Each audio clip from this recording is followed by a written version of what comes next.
Hello friends, तो welcome back to my YouTube channel Raj science classes. मैं प्रिंस राज आप सभी का एक बार फिर से राज साइंस क्लासेस में स्वागत करता हूं और उम्मीद करता हूं कि आप सभी जो हमारे पीछे का वीडियोस देखे होगा। अगर नहीं देखे तो हमारे पीछे के वीडियोस हमारे प्लेलिस्ट में है, आप सभी चाहें तो वहां पर जाकर हमारे वीडियोस को देख सकते हैं। जैसे कि आप सभी जानते हैं कि हर बार हम इस सेशन को लेकर आते हैं, स्टार बैच को जब लेकर आते हैं तो एक न एक इंपॉर्टेंट क्वेश्चंस लेकर आते हैं।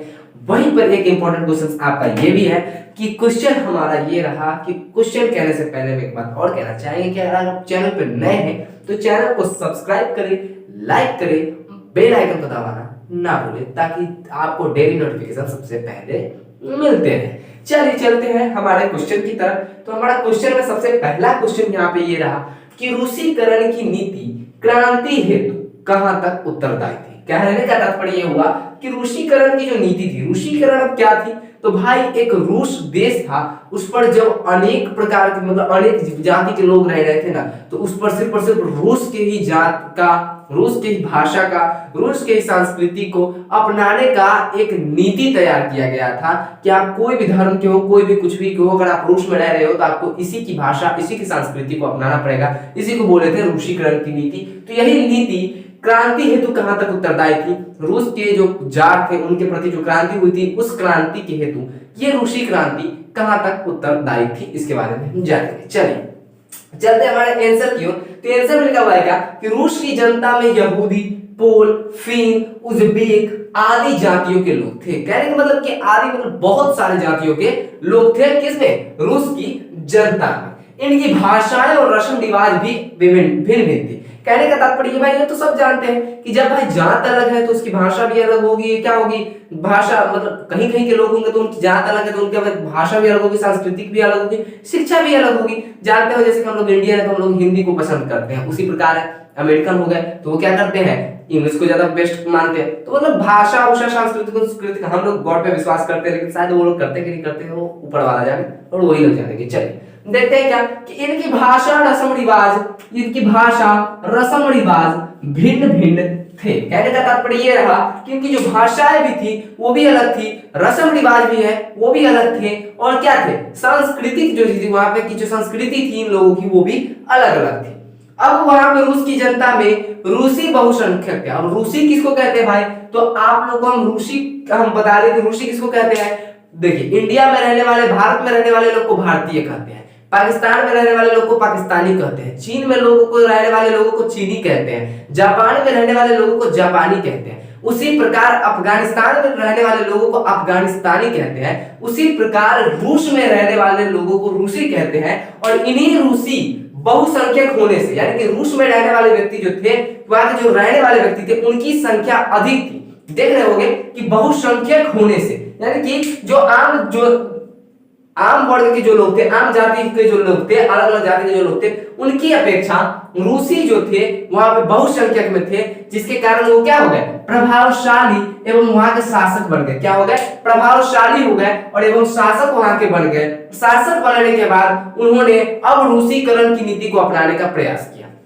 अब रूसीकरण की नीति का अपनाने के लिए उन्होंने एक नारा निकाला, एक जार एक धर्म। वहां का जार जो था, जार कहने का तात्पर्य होता है वहां का राजा, शासक जो होता है उसको हम लोग बोलते हैं जार। तो वहां के जो जार थे वो रूसी थे, इसलिए उन्होंने एक मतलब क्या निकाला था कि एक नारा निकाला था कि एक जार एक धर्म। मतलब कि जो जार है उसी का धर्म अपनाएगा, यानी कि जार रूसी है तो रूसी संस्कृति को अपनाना पड़ेगा, रूसी शिक्षा को अपनाना पड़ेगा और रूसी भाषा को भी अपनाना पड़ेगा। तो यही बोल रहा है कि एक जार एक धर्म का नारा तथा सभी पर रूसी भाषा। अब एक जार और एक धर्म का नारा ले लिया, अब चला क्या कि सभी पर, वहां पर जितने भी लोग थे, जितने भी थे यहूदी, पोल, फिन, उज़्बेक, जितने भी जाति के लोग थे उन सभी पर कहा गया क्या कि आपको रूसी भाषा को अपनाना पड़ेगा, आपको रूसी शिक्षा को अपनाना पड़ेगा, आपको रूसी संस्कृति को थोपने का अपनाना पड़ेगा। इस बेबुद्धि मतलब इसको क्या कहें हम, इसको ये बोल सकते हैं इसको कि बहुत ही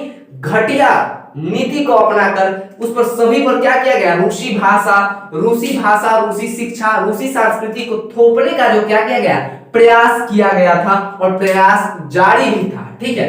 फिर गैर रूसी कहने का तात्पर्य, रूसी उसको कहते हैं जो रूस में रहते हैं और गैर रूसी उसे कहते हैं जो रूस में नहीं रहते थे, वहां से आए हैं। अब जैसे कि हम लोग इंडियन है, अमेरिका में जाकर रहेंगे तो हम लोग अमेरिकन नहीं बन जाएंगे। ठीक है, अमेरिकन बनने के लिए आपको वहां पे अमेरिका के किसी एक लड़की से आपको विवाह करना पड़ेगा। जी बिल्कुल, मैरिज करना पड़ेगा, तभी आप वहां का क्या ले सकते हो, नागरिकता ले सकते हो, वरना नहीं ले सकते हो।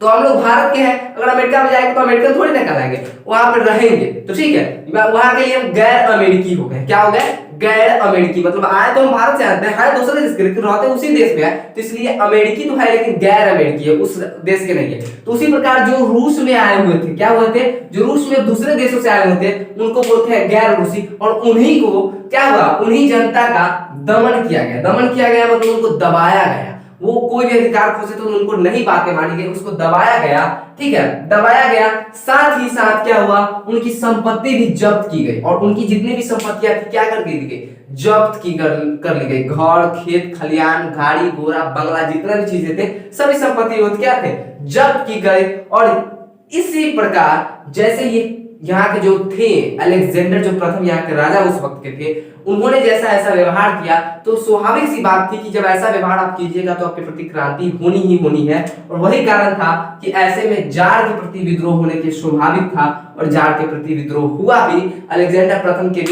के प्रति विद्रोह हुआ। और यही कारण था क्या, कि इस प्रकार रूसीकरण की जो नीति थी, जो थोपड़े का प्रयास किया गया था रूसी भाषा, रूसी शिक्षा, रूसी संस्कृति को, ये जो रूसीकरण की नीति थी, यही कहीं ना कहीं एक और कारण बनी थी रूस में क्रांति लाने को। तो आप लोगों को ये वीडियो कैसा लगा, ये वीडियो अगर आप लोग नहीं तैयार कर पा रहे हो तो आप लोग बहुत ही घाटे में जाओगे, हम बार बार बोल रहे हैं, क्योंकि एग्जाम के बाद अगर आप मेरे वीडियोस को उठाकर देखोगे तो आपको मालूम पड़ जाएगा कि जो बोलते थे प्रिंसर वो सही था कि गलत था। जी बिल्कुल। और आप लोग नहीं वीडियो के नोट्स बनाते हो तो बनाना प्रारंभ कर दे, क्योंकि अभी से भी टाइम बचा हुआ है, ठीक है, और समय आपके पास है तो आप कुछ भी कर सकते हो, ठीक है। लेकिन अगर समय नहीं है तो समय एक रेत की तरह होता है, कब फिसल जाएगा मालूम नहीं पड़ेगा, ठीक है। तो अभी तो लग रहा है कि एग्जाम के बहुत दिन है, लेकिन कब फिसल जाए कोई मालूम नहीं पड़ेगा। तो इसका नोट्स बनाइए। मैं प्रिंस राज विदा लेता हूँ, फिर मिलूंगा एक नए वीडियो में एक नए जोश के साथ। तब तक के लिए जय हिंद, जय भारत।